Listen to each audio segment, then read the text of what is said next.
So after having about 24 hours to really digest the video that we saw yesterday between NaLyssa Smith, forward for the Indiana Fever, my team, and her girlfriend, Dejanay Carrington, who I've spoken ad nauseum about and have nothing else to say about her because she's just not that important in the grand scheme of things. She was nice enough to choke away Game 5 and a chance to go to the finals.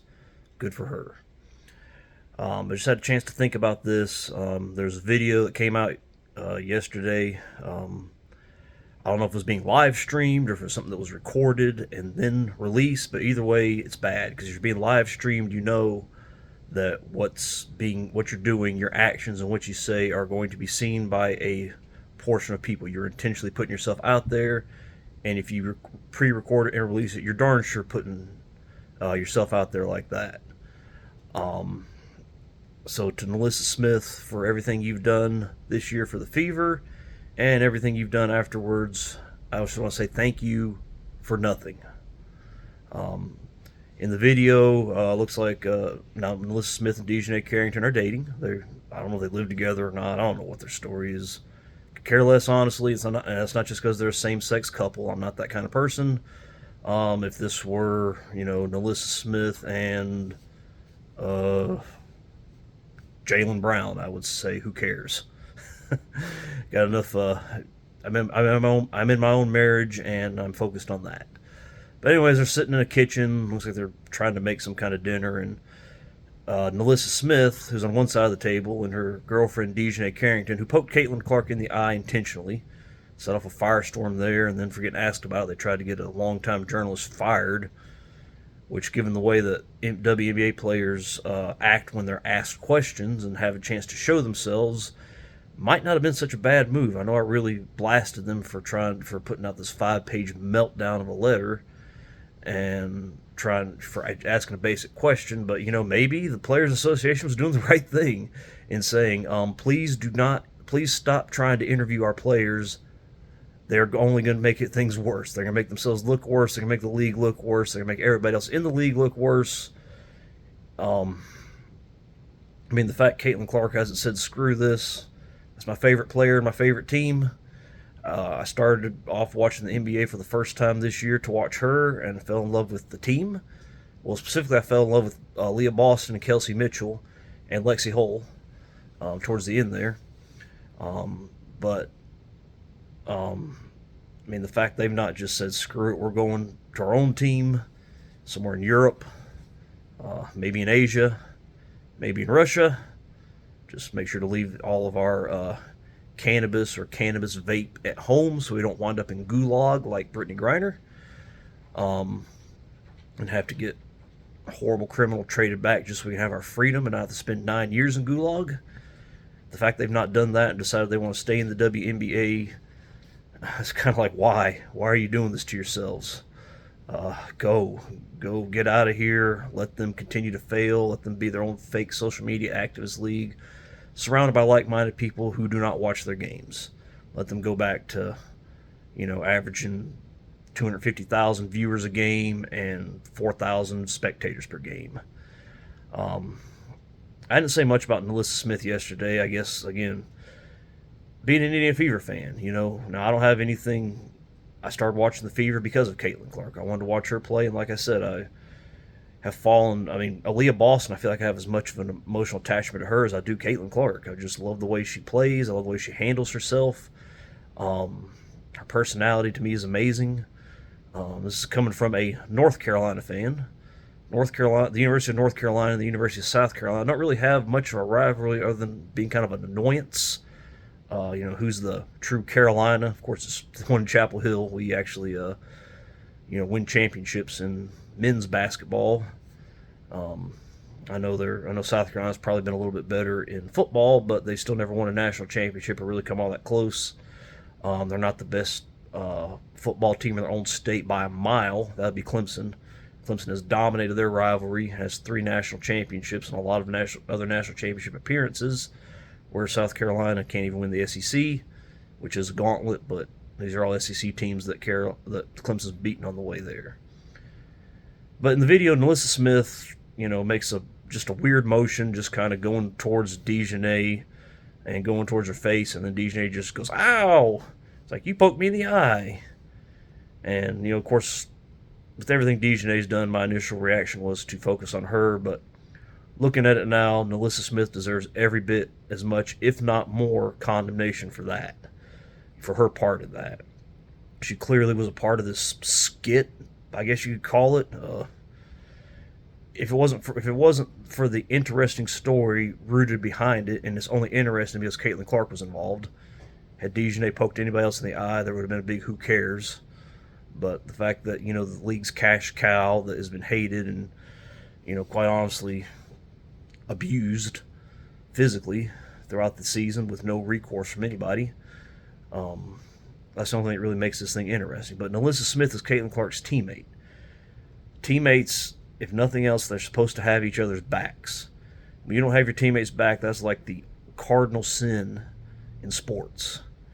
And for her to be with Dejanay this whole time and not remove herself from the situation with the fever, I mean, look, I get choosing your partner over your team, over your profession. I'm married, not on a team. I'd love to have athletic talent and be on a team. Even now at 40, I'd love to still be playing or be on a team if ever had a chance to play on a team. If there was a conflict of interest like that and I had to take focus and effort off of the team for my wife, I would choose my wife. But I also leave the team because I would know that's a conflict of interest. And against Connecticut, NaLyssa Smith produced absolutely nothing, to the point where by game 2 she was not even the starting lineup. Christy Sides, who's not good at rotations, and is currently the Indiana Fever's coach, and is still currently their coach as of the recording of this video. I still think they're waiting on somebody to come available, or for their season to end, maybe somebody in the finals. Right now, I think they play the first game tonight, or I don't know when they play it. But like I said, for her to be literally in bed with Dejanay, and who hates Caitlin Clark, and then for her to be on the same team and have just such pitiful showings and effort against Connecticut. There's videos on it, you can see it. Not even trying to screen her.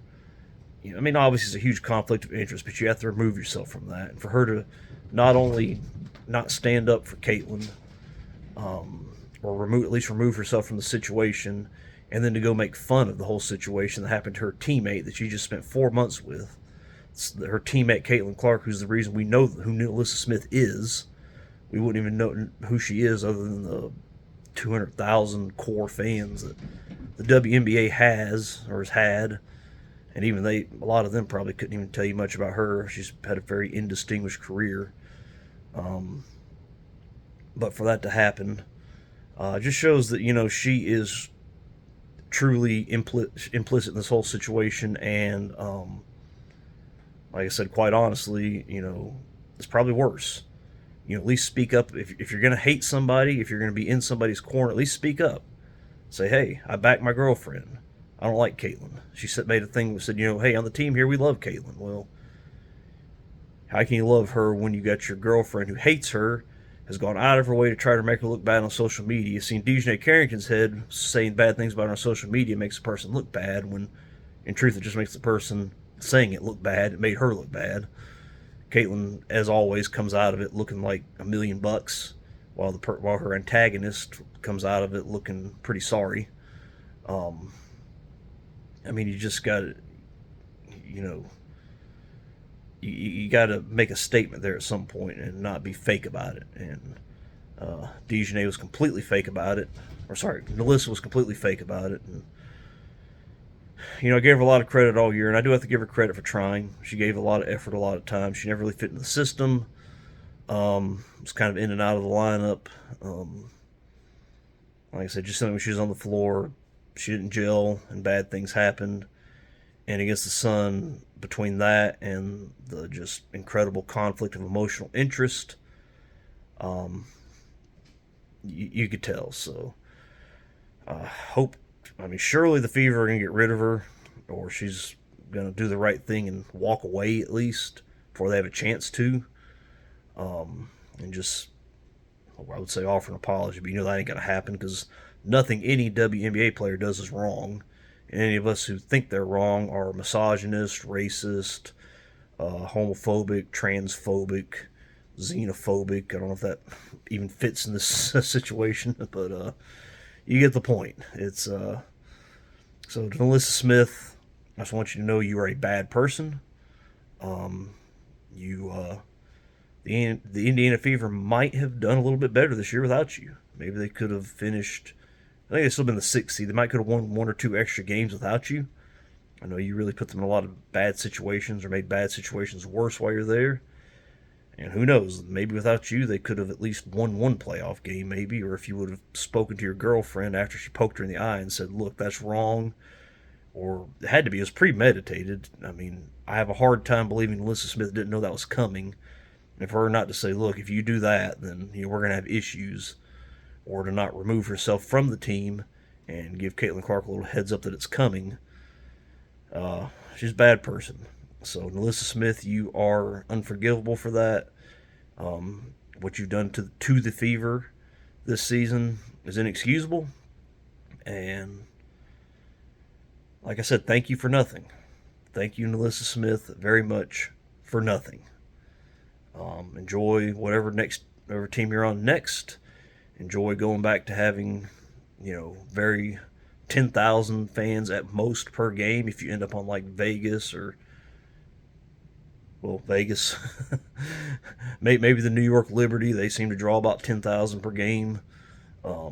Enjoy going back to having maybe 500,000 viewers per game. Hope you enjoyed your time of 1 to 2 million viewers per game, 2.5 million in the playoffs, which nobody else is going to touch this year, or probably any year until the league decides to get rid of all this negativity and nonsense, if they decide that. And enjoy it. I don't have anything personally against you. I hope you enjoy it, but I hope you also feel bad for what you did to the Fever this year and for the harm that you were implicit in what happened to Caitlin Clark and getting poked in the eye and what could have potentially happened. So, NaLyssa Smith, thank you for nothing. I'll see you somewhere else. Not in the Fever, hopefully. If the Fever bring you back, then I'll just show that this new president and COO and GM really are not serious. So, take care, everybody.